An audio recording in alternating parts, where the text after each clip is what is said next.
Welcome, everyone, to the Tri-State Outing Knicks postgame show.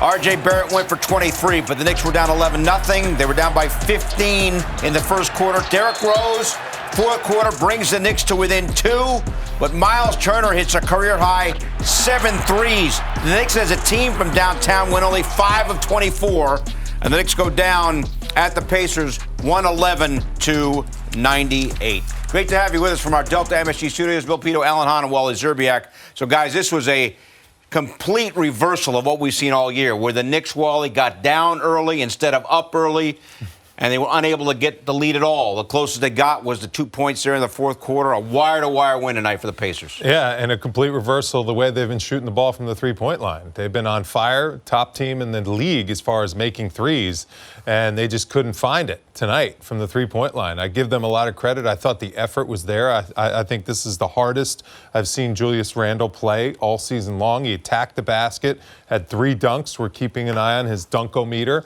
And R.J. Barrett was phenomenal again.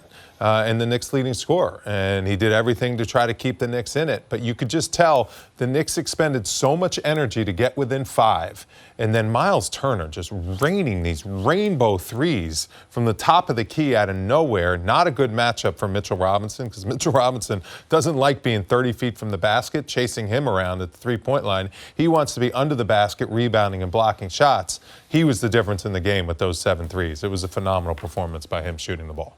How good's the East? I know. I mean, how good is I know. I mean, that's a team that's 2-6. Yeah, but they're getting whole. Right. Now we're starting to see what they're going to be about, and we've been looking at some of the scores going around as a lot of the teams are playing each other. And I mean, you might have a hard time with this, Bill. It's going to be like this. Yeah. The East, I mean, what are there? 2 teams you could say are probably not really competitive? We talk about it. You got Detroit and Orlando, maybe. Yeah. And then everybody else. That's why you got to get those wins at home, Yes. especially. You can't let those wins slip out of your hand. That's true, but it's going to be a fight like this, and if you're out of the gate and chasing the rest of the game, it's going to feel like this. But Turner was there were 2 points. They get it to 2 early in the fourth, and I mean, you're thinking to yourself, get it to single digits by halftime, and then make it a battle. They did that in the third quarter. They did a great job in the third quarter, but then in the fourth quarter, they get it to 2. They come out of a timeout, and it's just bang bang, 2 plays. Derrick Rose was the one that got it to 2. They call a timeout. Then you get this dunk here by Turner, makes such a big difference. Then he knocks down his 3, and that's your ball game. Like, that's it. Like, it's over. And then he hit felt like another it was one. over. Myles Turner averages 1.5 made threes a game, Wally. He went for 7. Yeah, he made 7. Well, I mean, think about this, though. The Pacers hit 16 out of 40. That's what the Knicks average. Like, it was so reverse. Like, the Knicks only took 24. They only made 5. They got away from it also. One thing you got to point out, too, they knew they just weren't on. They weren't making threes. The Pacers were taking that out of their game. They weren't letting them shoot that 3. Yeah. So the Knicks started driving and getting into the paint, it was a real physical game, old school, Eastern Conference, Knicks-Pacers game. But it was Turner with the difference. Yeah. And the Knicks having the chase all game. And their defense, I feel like, with this loss, they tried to find a little bit of that effort, that level that they need to play, that grittiness that they need to play with when the ball's not going in. So the Knicks came into the game averaging 16 made threes. Just to put this in perspective, but number 1 in the league. Yeah. How do you explain them only making? I guess it happens. But they stopped shooting. They stopped taking. But they also. You go from 16 made threes to 5. I mean, okay. Do you know how much each team spends on scouting? Do you know how many coaches are on the bench of an NBA floor? So you're saying they took the 3 away? Yes. Oh, yeah. Or the Knicks just missed No, they makeup? weren't. They took it away. Yes. They have long athletic because there have been defenders. nights, Wally, where the Knicks running have missed makeable shots. Right. But tonight, they were running them off the three-point line at all costs. They were making guys like Julius Randle drive to the basket and attack and finish over an elite shot blocker like Myles Turner. This is a good team. At every position, they had length on the Knicks. Yep. Look, point guard, Brogdon's much taller, longer than Kemba Walker. 2-guard, LeVert's a little bit longer than Fournier.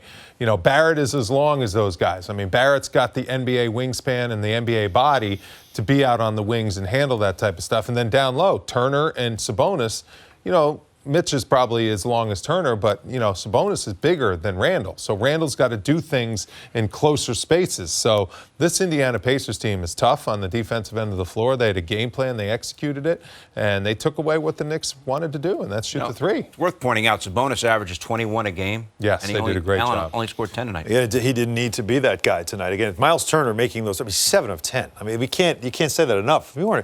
Their centers made 9 threes in this game. That's but not. Taze. Yeah, I mean, Whack. he knocked in 2 as well. Whack. So you've got to understand. That's all part of the explanation. We always want to find fault with the team that lost. What did the Knicks not do? Well, what they did is they went down 11-0 to start the game. That's your problem. But they chased it all the way to being down 2. What you can't account for is a 7 for 10 from Miles Turner, a career night for him. You can't account for that. It happened. They get the win. You tip your cap to that. But I'm telling you that you learn from this game, right? You win or you learn. That's a Thibodeau saying. You learn from this game how gritty, how hard you have to play every night. And you can't do it another 45-minute game. Those first couple minutes of the game, you go down 11, you're chasing the rest of the game. They got to do it for 48 minutes. Well, you're talking about the scouting report. Do you think anywhere in the Knicks scouting report they said, watch Miles Turner from downtown? Yes. You he can make those threes. He made 5 earlier in the season. You would kind of live with him taking them. Of anyone taking those threes in the starting lineup, that is a tough shot. And they were early. That was the first one. They were early in the game. I know. And that's off the dribble. He's not making those. But when once he gets into rhythm, he can make catch and shoot threes. And Mitch is kind of I bet in the scouting report it was, By the way, close to him, but don't get carried away with him taking these threes. does he hit rim? No. He's, by the way. It looks like Steph Curry. Does he hit rim on any of those? It's just wham, wham, nothing. Snap. He shoots with a lot of arc. Optimum arc. Do you have optimal mark on your jumper, Pito? I don't know if you have optimal mark. But it's important to You get got to it get up. it, Gives it most chance to go in. The higher it goes, the better chance of having touch, right? But on the converse, too, of the three-point shots, on the Knicks side of things, they had been shooting lights out. And you have seen some performances. Kemba Walker was over 50% from 3. He had, 3 games in a row where he had 18 threes made? 58% from 3. Right. And this game, he's 0 for 5. He can't make one. And you could just see, this stuff's always going to catch up to you. It caught up to Kemba. He couldn't make any threes. Fournier struggled from 3. The whole team did, really. But that's the story of the game, where something that was a weapon that got you out to 5-1 was taken away from you, and you had to find another way to score. I thought they did in this game. I thought they did until the last 4 minutes of the game. It was 95-91 with 6:48 to go. The Knicks finished with 98 points. Yeah. They gave up 111. So it was 95-91. 7 points in the last half of the fourth quarter. And giving up 16. It's something that just fell off. So the final score is not really indicative of how hard I felt like this team did play throughout this game. It was a good physical, old-school game, something to learn from, and definitely you got to be able to find that effort for 48 minutes. And, in the second half, the Knicks only attempted 8 threes. Yeah. Only attempted 8 threes. There was nothing there to take, so you had to change your game plan.